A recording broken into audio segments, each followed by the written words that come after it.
بسم الله الرحمن الرحيم. اللهم صل على سيدنا محمد وعلى آله وصحبه وسلم تسليما. Assalamu alaikum wa rahmatullahi wa barakatuh. Welcome to the third episode of the Exodus series. The Qur'an describes Pharaoh with the unique title Dhul Awtād, which means of Awtād, which I will argue particularly applied to Ramesses II.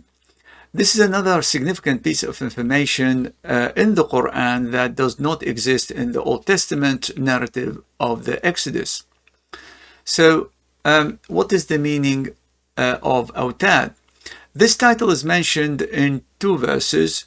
I will show one of these verses now, which is this. Bismillah ar-Rahman ar-Rahim. كذبت قبلهم قوم نوح وعاد وفرعون ذو الأوتاد وثمود وقوم لوط وأصحاب الأيكة أولئك الأحزاب. This may be translated as the people of Noah, Ad, and Pharaoh of Awtād rejected the messengers before them, and Thamud, the people of Lot, and the people of the thicket. These were the parties. So this is one of the two verses in which this title is mentioned. Exegetes have expressed different views of the meaning of Awtād. Awtād, by the way, is the plural of wadad in Arabic. As one meaning of Awtād is pegs or stakes, the exegetes have proposed the following interpretations. Pharaoh had playgrounds that had pegs. Pharaoh used to torture people using stakes or pegs. The source of this particular view seems to be the fact that Pharaoh threatened the magicians who declared their belief in Moses with the crucifixion. And obviously crucifixion would involve the use of stakes, pegs. Another interpretation is that he had a large army, so his army would need a lot of pegs for erecting tents when they went out camping. So that's another interpretation of the title. Some other exegetes have suggested completely different meanings. One of those is might, and that's because Pharaoh was powerful. So it's a description of the power he had. Other exegetes, another point of view is that it means soldiers, and that's because he had a large army. But I will show here that a careful consideration of all of the relevant verses undoubtedly confirms that Awtād means buildings, impressive high buildings. And indeed, this is how the companion Ibn Abbas and the successor al-Dhahhak bin Muzahim interpreted this term. I'll start by presenting two proofs that clearly confirm that the interpretation confirms my interpretation, and of course of earlier scholars, that Awtād means impressively large buildings. Now, this title, as I mentioned, occurs in two different verses. We've already looked at one of them, and we're going to look now at the second verse, and more specifically its context. So this is the verse, in fact the verse with surrounding verses. ألم تر كيف فعل ربك بعاد إرم ذات العماد التي لم يخلق مثلها في البلاد وثمود الذين جابوا الصخر بالواد وفرعون ذي الأوتاد الذين طغوا في البلاد فأكثروا فيها الفساد فصب عليهم ربك سوط عذاب. This may be translated as, have you not seen how your Lord dealt with Ad, the city of Iram, of the lofty pillars, the likes of which has never been created in the land? Thamud, who cut the rocks in the valley, and Pharaoh of Awtād, who all transgressed in the land, causing much corruption in them. So your Lord poured on them a bout of chastisement. Now, these verses first remind mankind of the people of Ad who used to build lofty pillars, then of the people of Thamud, who used to cleave rocks in a valley to build houses. In fact, there are two other separate verses that also describe Thamud as carving homes out of the mountains. So after referring to the peoples of Ad and Thamud with the nature of what they used to build, Pharaoh of Awtād is mentioned. So the term Awtād must refer to buildings for the verse to be consistent. Understanding Awtād as meaning high and large buildings makes the link between those verses clear. They all describe corrupt people who were in the habit of erecting large, secure buildings before Allah's anger befell and destroyed them. So the verses highlight that their buildings did not protect them from Allah's fatal punishment. The second proof comes that Awtād means buildings is found actually in the third occurrence of this term in the Qur'an. So Awtād is mentioned twice in the title of Pharaoh, and it's mentioned a third time in another verse to describe mountains. And this is the verse.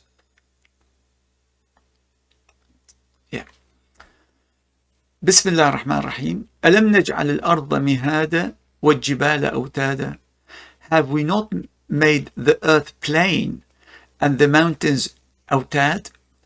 Now, describing the mountains as أوتاد contrasts them with the earth, which is described as plain.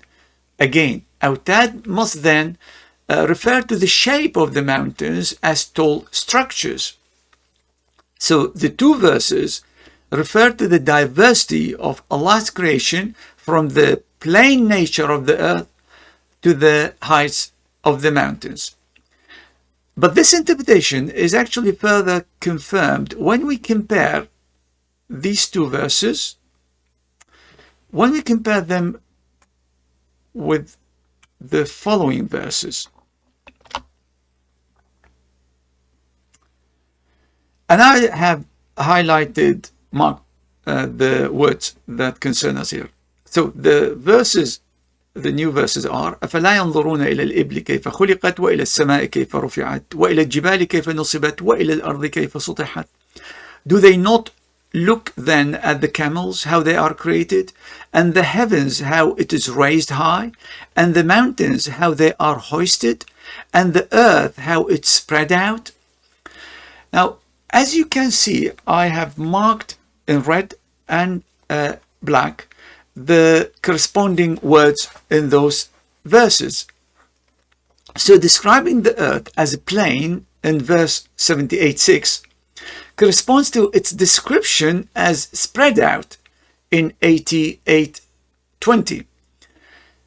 And describing the mountain as Awtād in 78:7 is equivalent to calling them hoisted, meaning raised high, in 88:19. So all these verses remind people of the different geographical features of Allah's creation, namely His creation of the earth plain and the mountains high. So from the previous discussions, we can confidently conclude that the term Awtād in Pharaoh's appellation refers to high buildings. The renowned 7th century exegete al-Qurtubi has stated that Ibn Abbas interpreted Pharaoh's description of Awtād as meaning, and I quote, of secure buildings. And al-Dhahhak said about Pharaoh, also I quote, he erected many buildings. Buildings are called Awtād. These are the opinions of al-Dhahhak and Ibn Abbas. Now, the Quranic description of Awtād cannot alone be used to identify the Pharaoh of the Exodus in any unambiguous way. The reason is that many pharaohs built temples, mortuaries, statues, and others. But what about Ramses II, whom I argued in the previous two episodes is the pharaoh that Moses confronted? Does the description of Awtād as of high buildings, meaning of high buildings, apply to him? Indeed, this is one of the most accurate descriptions of Ramses II, because this is what distinguished him from other pharaohs. Ramses II commissioned building projects throughout Egypt more than any other pharaoh. His building achievements were on a huge scale. He built a new capital in the Delta region called Ramesses, which I discussed actually in a previous episode. He also built a giant mortuary temple called the Ramesseum in Thebes in Upper Egypt. There are surviving inscriptions stating that at least 3,000 workmen were used to cut stone for the Ramesseum. He also built two temples in Abu Simbel in Nubia. This is near the border with Sudan. These two temples are 100 meters away, 100 meters from each other. They were both carved out of the mountainside. The first is known as the Great Temple. I think I have a slide here to show. Yeah. So this is the Great Temple. This took 20 years to build. It finished in the 24th regnal year of Ramses II. As you can see at the front, there's an entrance, and that entrance is flanked by two pairs of colossal 20-meter high statues of Ramses sitting. And it's worth noting here that one of the two descriptions of Pharaoh of Awtād occurs in the context of mentioning the people of Thamud who build houses in the mountain. So the description may refer specifically to the two temples of Abu Simbel, which are carved in the mountains, in the mountain.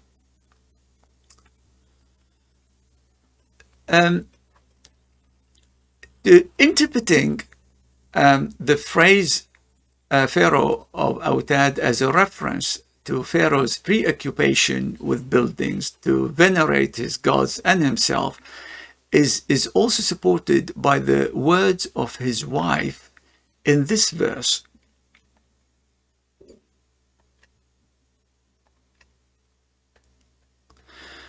وضرب الله مثلا للذين آمنوا امرأة فرعون إذ قالت رب ابن لي عندك بيتا في الجنة ونجني من فرعون وعمله ونجني من القوم الظالمين.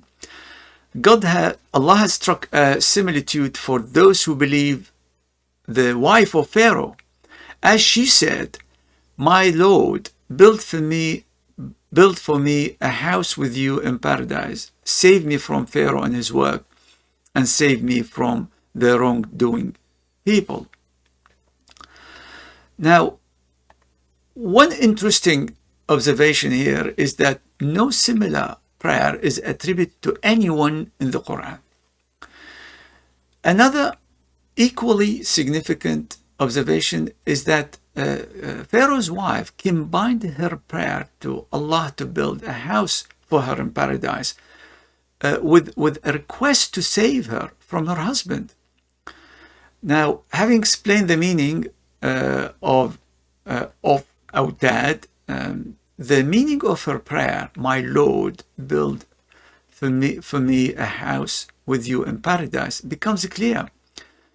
By rejecting the religion of her husband, she renounced, among other riches of the world, the palaces she would have lived in, and perhaps the temples that would have been built for her. Also significantly, Ramses II dedicated the small temple in Abu Simbel, which you see actually in the background behind me, to the goddess Hathor. the patroness of motherhood, love, and jollity, and to Queen Nefertari, his chief consort. So he dedicated this small temple to these two. Nefertari could not have been Pharaoh's wife for obvious reason, because Pharaoh's wife that's mentioned in the Qur'an rejected her husband's religion. This temple, the rock-cut facade, has, as you can see probably, has 6 10-meter high statues, 2 of Ramesses II flanking one of Nefertari, dressed as the goddess Hathor, on each side of the gateway. Also, it's worth mentioning this temple is one of the rare cases in pharaonic architecture where the statue of the queen is the same size as that of the pharaoh. The prayer of Pharaoh's wife to Allah to grant her a house in paradise is an expression of preferring that over any temple or palace that Pharaoh may build for her. So in conclusion, the description of the Pharaoh at the time of Moses as of Awtād cannot on its own be used to identify the Pharaoh. However, as this title accurately distinguishes Ramesses II from his predecessors and successors, it is another confirmation that the Qur'an points to Ramesses II as the Pharaoh of the Exodus. Thank you for listening. Wassalamu alaikum wa rahmatullahi wa barakatuh.